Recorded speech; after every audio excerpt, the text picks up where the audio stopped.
Don Sweeney's having a good year right now. Is that a crazy thing to say at this point, Dan? Don Sweeney's having a good year, all told.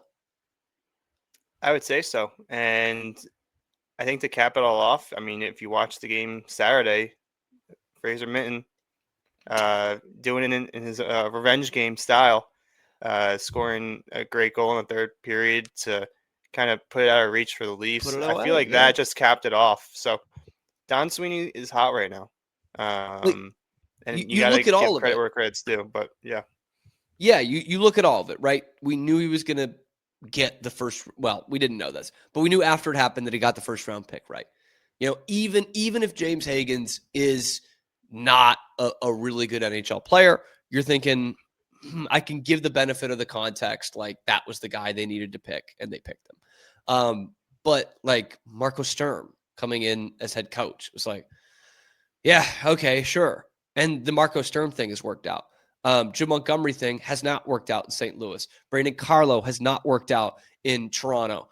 Colorado needed to move on from Charlie Coyle after the season. Marat Husnadinov, who I think was in the Brazeau deal, which looked like it wasn't going to work out because what Brazeau was doing with the Penguins in the early part of the season. But Marat Husnadinov has been an excellent addition as a fill-in as your number one center. So, like, that has worked out. Nikita Zadorov in year 2, that contract doesn't look quite as bad because that's working out. Like it's still not the right way to build a team. I don't think. I think the Bruins should have gone more into a rebuild mode than they did. I don't know how sustainable this is long term, but in the short term, the moves are working out. And specifically with Marco Sturm, we talk about how much of a hard ass he's been, right? He's not been afraid to bench players, even ones who were former top 10 picks like Casey Middlestat, young guys who they have a lot of stock in, and Mason Lowry. Like that's a guy they just extended in the summer, and he benched him 5 games in a row. Like he's not afraid to do that, and obviously yell at the fellas in the locker room there. He's starting to give off the good parts of Rod Brind'Amour for me. Like, yeah, and I could former player, still kind of young, right? He's not an old guy, 50? And he's not like an old school guy. He's very structured, very defensive. He gets guys to buy into a system. He's, elevating fourth line guys into first line roles, and they're thriving. Like without kind of the shithousery and blaming everything on the refs. There's a lot of Rod Brind'Amour there, and I think that's a pretty good thing to have in a coach with what you've seen, like how Carolina has maximized their talent the last few years. Exactly. And, I'm curious because, would Sturm work out if they hired him, back in, when they hired Cassidy? I think a lot has to do with how the players are responding. We have a younger team, the leaders are Pasternak and McAvoy right now, younger guys who probably can accept criticism a lot better than, some veterans may take it. In the past, Cassidy came in and rubbed a lot of players the wrong way. He was a hard 0-2, had his own system. David Krejci ran away to the Czech Republic because he didn't want to play with them anymore, and then came back the next year when he was gone.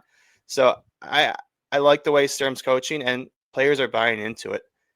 People are getting benched, and they're coming in and responding. Marat has been playing great. He's filled a big void on the first line. Shoulder shake. Marat is playing great right now. Lowry came back last game. He was benched for 5 games, and Lowry had a good game. He had 2 assists. The Bruins outshot Toronto 8-2 on his 14 minutes on ice with 5-on-5 reps. The players are responding well to this, and so far that coaching signing looks really good from Sweeney's standpoint. And I'm curious how the rest of the year will go. We're still early; it's not even Thanksgiving yet, so we can't stamp anything. But you gotta be encouraged by the last 2 weeks of play, and by what some of the moves that Sweeney has made the past year or so. And the other thing with Sturm too, you mentioned, like, I don't know if it's the same thing if he comes in 2017, end of 2017, when it was Cassidy, or even after Cassidy in 2022. Like, I don't know if it is, mainly because, you kind of heard him in that clip. Like, he's talking about, hey, you guys sucked last year. Like, let's not forget this. Like, this franchise is going in the wrong direction. All right, we need something to change. And I think that does lead to a lot of buy-in of, like, especially with the leadership, like you're talking about, McAvoy and Pasternak, who never missed the playoffs. And all of a sudden they're looking around. We're the oldest guys here. We don't have, Hall of Famer Brad Marchand in the room anymore. And we're not making the playoffs. Like, maybe something does need to change. And I wonder if there was some kind of come to Jesus moment for these guys, like Marco Sturm in the preseason, being like, if you guys don't want to make the playoffs again, you can just keep doing what you're doing.